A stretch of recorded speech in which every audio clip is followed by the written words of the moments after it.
Today we talk about the coronavirus. I'm Dr. Mark Amols, and this is Taco Bout Fertility Tuesday.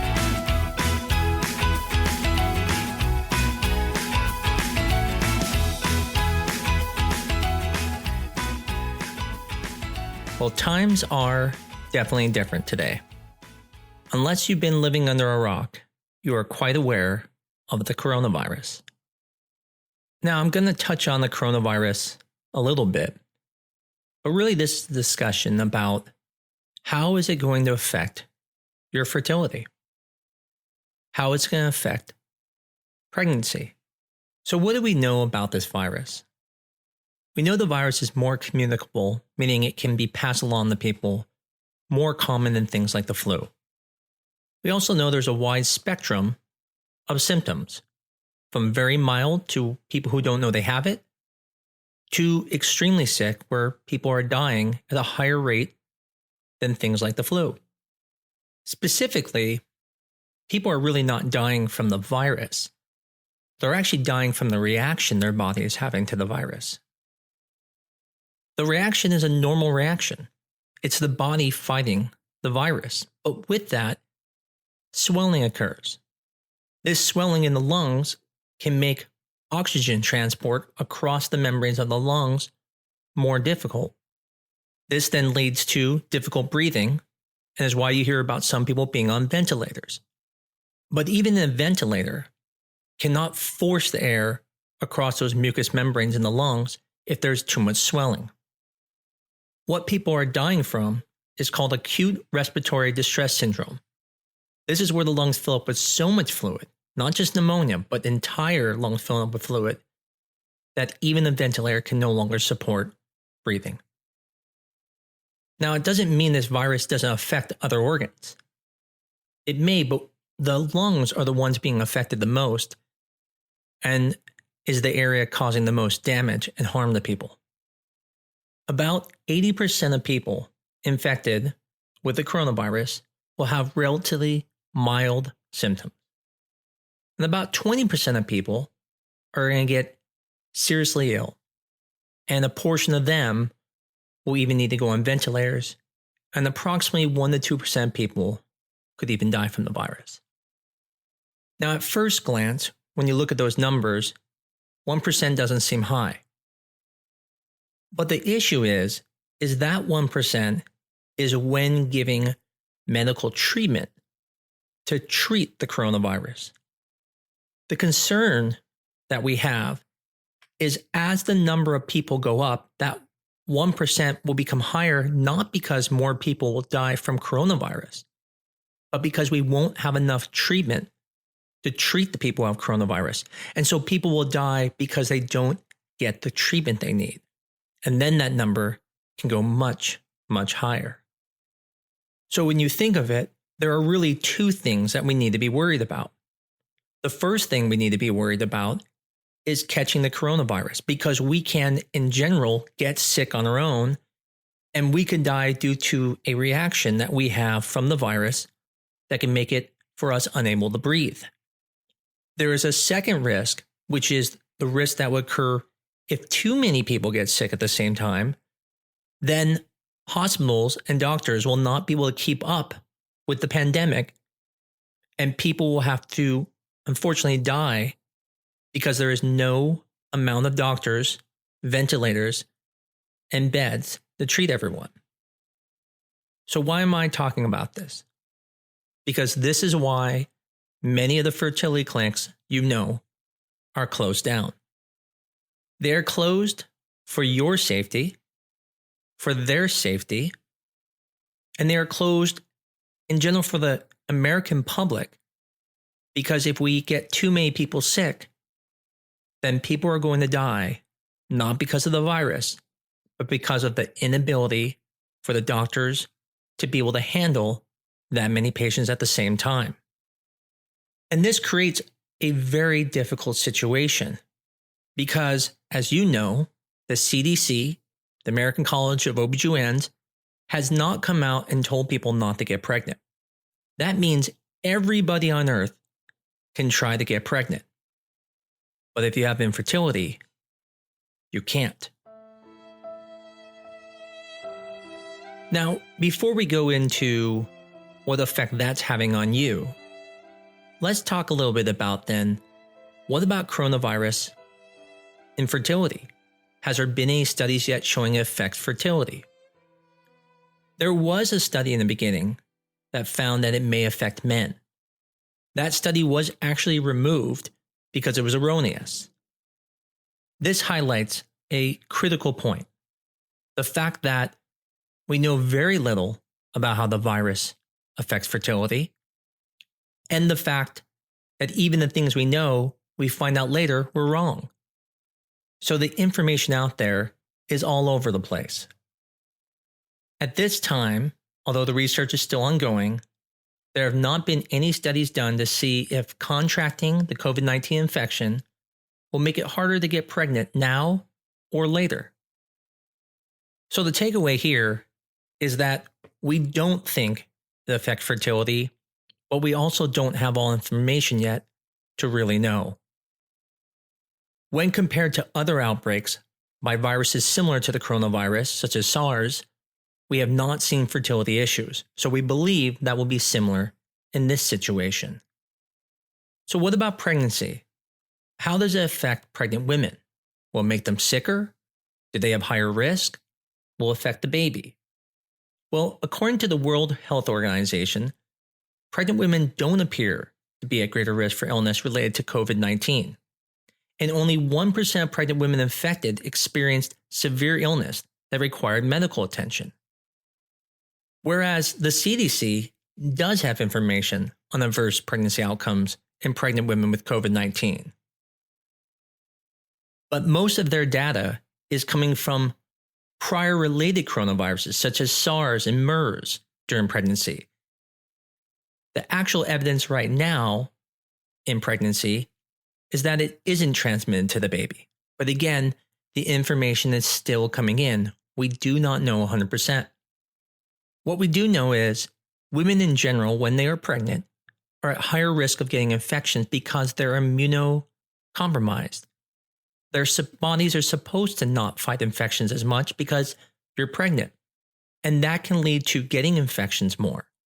Now, what we know about that is that when there are fevers in pregnancy, it has been linked to neural tube defects. Those are defects with such as spina bifida. So the takeaway here is, although we don't know if the virus can be transmitted to the baby, and we don't believe it can, we don't know for sure. And we do know that women are at higher risk of getting infections when pregnant, so they might be at higher risk of getting COVID-19. And if they get symptoms, they could get fevers, and those fevers could lead to some issues. Now, that doesn't mean we don't have some evidence. So in Wuhan, China, 9 pregnant women were infected with COVID-19, and all of them recovered from their illness, and all of them had live births without any evidence of transmitting the virus to the baby. The virus was not detected in the cord blood, the virus was not detected in the amniotic fluid, or in throat swabs from the newborn or from the mom's milk.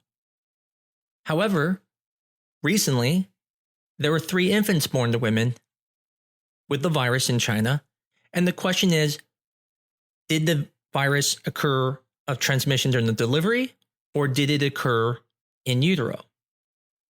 This recent news now sparks the question, is this possible to transmit to the baby in utero? And the answer is, it's possible. We just don't know yet. So clearly, there are risks. Most of these risks are unknown, but there are risks to pregnancies. There are risks to the infants. And there's a risk to America as a whole, or even in other countries, if too many people get sick at the same time. The same thing goes with pregnant women. Pregnant women are a very subspecial group. When you treat a pregnant woman, it's not like you can just go to any doctor. As most of you women know, most doctors get afraid whenever they have to deal with anything involved with a female organ. So when you're pregnant, if you have a serious illness like COVID-19, you can't just go to the family doctor. You have to go to specialists who are experts in the female reproductive system and how their body reacts in an infection when pregnant. And there are very, very limited number of doctors in this field. We call this maternal fetal medicine.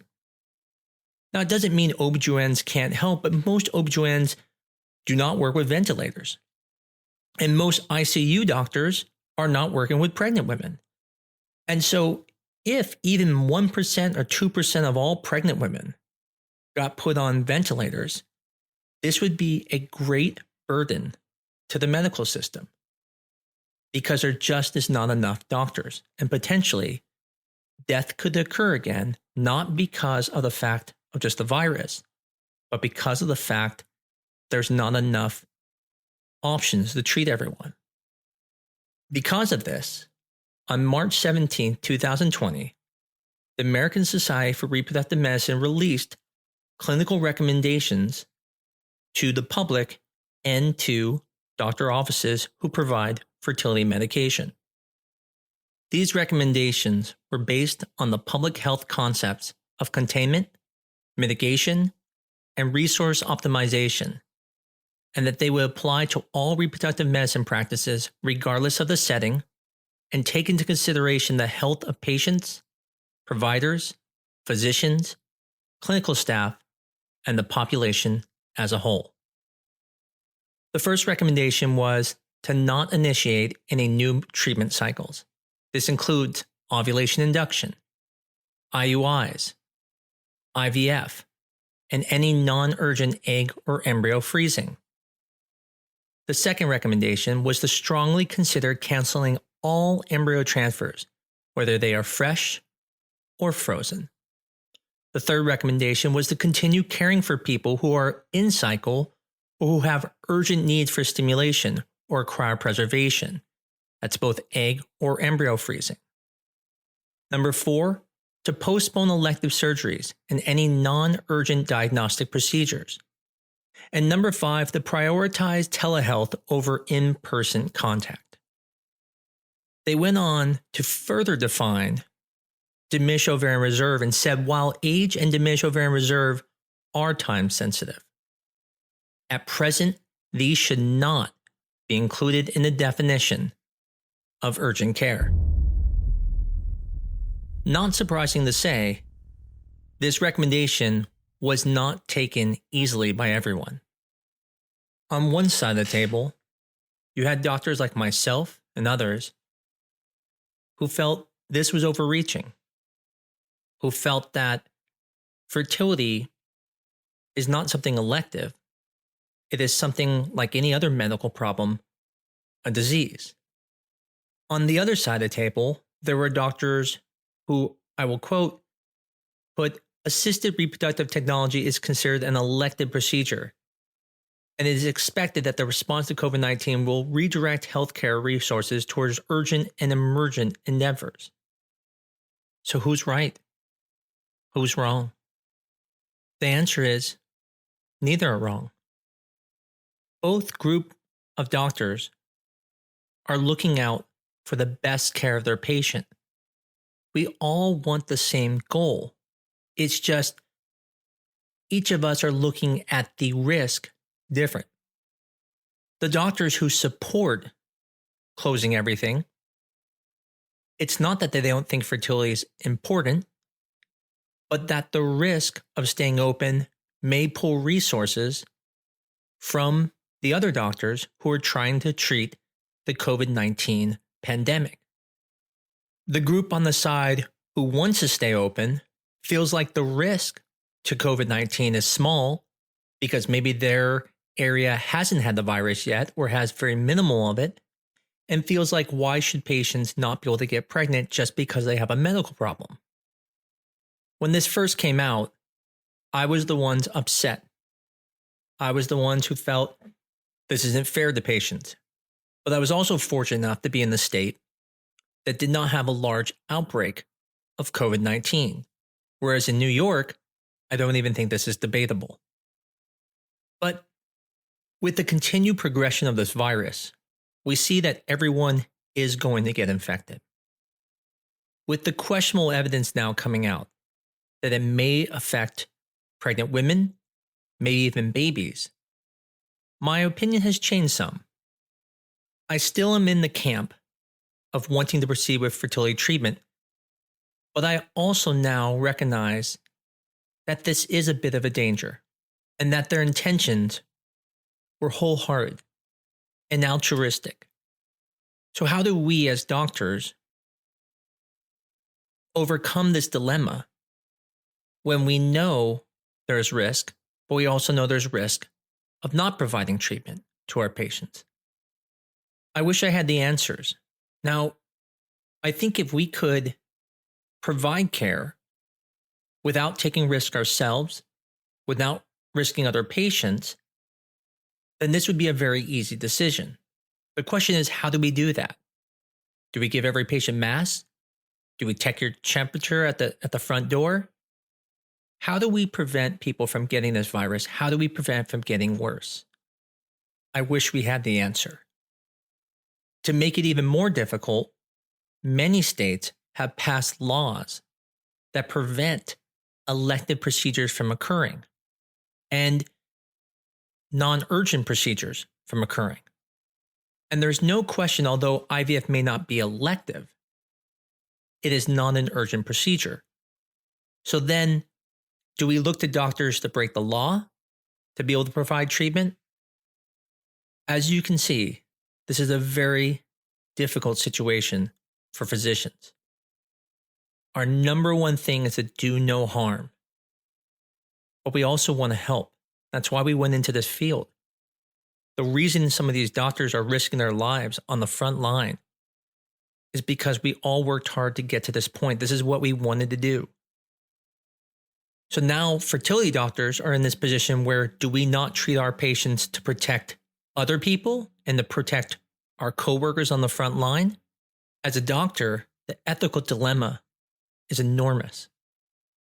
As a patient, it creates some uncertainty that you already had and made worse. Everyone who has infertility never thought they would have infertility. No one ever woke up one day and said, you know, when we have a kid, let's get another man or woman involved. No one wants to see a fertility doctor. Again, it's something you have no control over. You're doing it because you have to.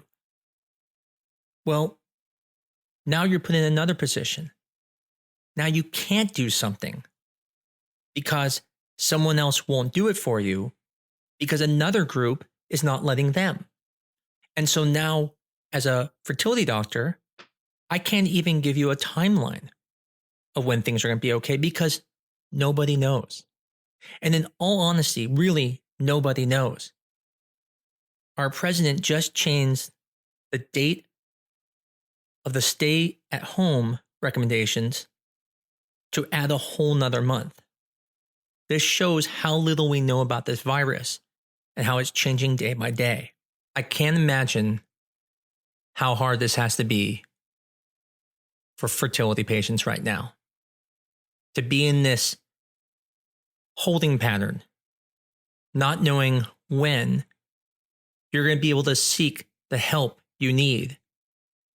And yet, something so important to you is considered non-urgent, considered elective by some. I can't begin to understand the frustration. Yes, I've been through fertility, but when I needed it, I was able to get it. For some of you, this is much, much more difficult because you have severe diminished ovarian reserve. You've been told by your doctor, if you don't do something now, you may not be able to have kids. And now you're told you have to wait. You're told by the society that even if you have this severe diminished ovarian reserve, it's still not considered urgent. I wish I could give you an answer of when this is going to be over, when you're going to be able to start fertility treatments again. Right now, our clinic, we are preparing to proceed, but are listening to our government and to our association of what is the right thing to do. We are brainstorming ways to keep everyone safe, not just at our clinic, not just our patients, but everybody. We feel if we can come to a decision that will be safe, then we're going to keep continuing. If we feel there is no way for us to be safe, or if for legal reasons we can no longer be open, then we will completely close down as well. So what can you do in the meantime? Well, I think most of us believe that within 3 months, all fertility clinics will be open. Now, I may not be right about that, but that's what we believe. And there are things that you can do to improve egg quality. There are things you can do to improve sperm quality. And interesting enough, egg quality and sperm quality, the things you do for them, take about 3 months to benefit you. And so right now, for the people who have the time to do this, it might be a good time to start these things. So for egg quality, you can do things like starting CoQ10. We usually recommend about 600 milligrams of that a day. You can take DHEA, 75 milligrams a day. That's going to help with some egg quality. Make adjustments in your lifestyle. Low inflammatory diets, reducing inflammation, such as low carbs, can help improve egg quality. So since you can't do treatments right now, what a great time to start doing that since you have nothing else to do. On the same token, for men, they can do things such as getting on vitamins that can help improve sperm quality. Staying away from heat sources, such as hot tubs or baths, or putting a laptop on their lap. It's not ideal. I know you'd rather be doing treatment, but if you can't do treatment, at least let's start doing the things that can help improve your chances when you are ready. If you're a patient who doesn't get normal cycles, such as people with PCOS, maybe your doctor might be okay giving you Clomid or Femara, and you can just keep trying at home even though you can't do things like IUIs. Now keep in mind, we still do not know the risk to pregnancy and to babies completely. So you're going off of very limited information, but again, it overall seems it should be okay, and possibly with signed consent, they may allow that. Men who have lower sperm volumes, but not severely low, might be able to be put on medications like Clomid from a urologist and can bump your numbers up where maybe you may be able to get pregnant at home without even needing an IUI. The hardest group is going to be the group that already has severe diminished ovarian reserve. Women who are at 42 on the cusp of fertility. I would highly recommend doing the things we just talked about to help improve egg quality. I think the good thing is that 3 months should not be the difference of you getting pregnant or not getting pregnant. It may make it harder. It may even require another cycle of treatment. But it shouldn't prevent you from getting pregnant completely. Yes, there are doctors out there who say you need to get started right away. But honestly, I've never told a patient 1 month is going to be the difference, unless you're like 45, and then that is true. But if you're around 42, even with diminished ovarian reserve, a few months is not going to be the difference of getting pregnant or not. I think it's also important for us to think about other people who cannot get pregnant right now, such as our LGBTQIA community, who require things like donor sperm or a surrogate to be able to have a kid, who may be undergoing some type of transition and may need to freeze gametes. There's also many women who want to get pregnant on their own and need to use donor sperm and cannot get pregnant now. And if they are near the end of reproductive life, they may miss their opportunity completely.